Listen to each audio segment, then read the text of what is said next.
La vraie éloquence se moque de l'éloquence. L'éloquence est définie comme l'art de bien parler. Trop simple. Ne vous y méprenez pas.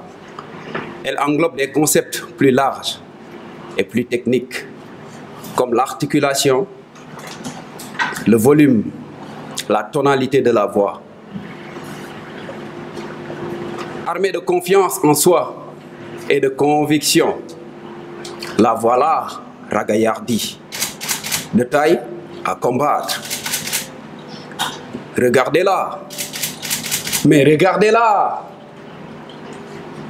Si l'éloquence est définie comme telle, que doit être alors son adversaire du jour? La vraie éloquence est le siège du moi intérieur. Et la vraie parole en est le reflet. Elle exprime ce qui ne peut s'exprimer. Faisons le voyage dans notre conscience pour en prendre conscience avec ces trois niveaux. Une conscience blâmante, une conscience certifiante et une conscience inspirante. Par une communication verbale, ma conscience blâmante me met KO. Mot contre mot, j'ai la pression, j'ai le trac, j'ai le stress. Je perds ma voix dans des zigzags oratoires.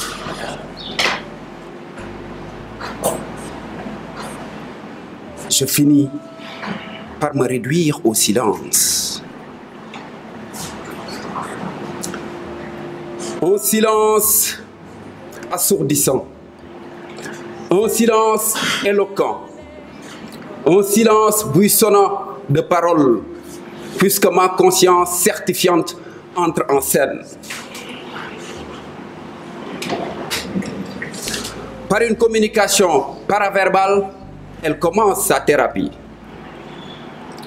Elle vient me séduire, elle reste me convaincre et elle m'accompagne pour m'émouvoir.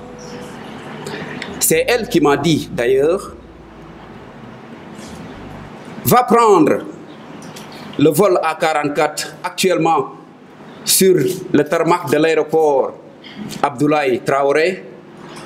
Au pays de l'école d'art oratoire, il chipe le leader qui est en toi pour le révéler au monde. Sans transition, le maître des lieux prend le pouvoir par une communication non verbale assumée.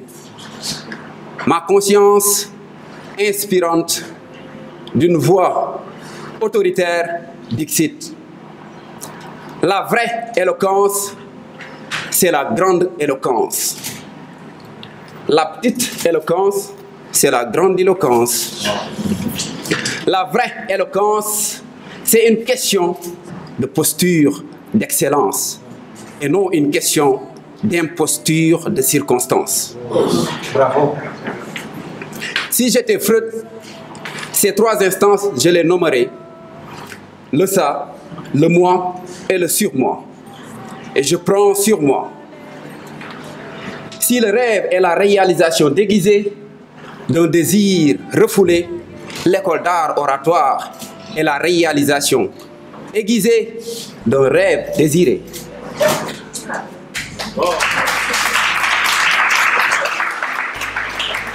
Sous ce nouveau jour, l'empathie emporte les passagers du vol A44 vers l'éloquence universelle, chère à Chris Anderson. De la première classe, ils atterrissent avec leurs affaires économiques vers la terre promise. Ils hument l'air de la libération, l'air de l'espoir, l'air de la véritable respiration. Par le nouveau-né qui inspire et par le mourant qui expire, ils savent désormais que la fin est le commencement, que le commencement est la fin.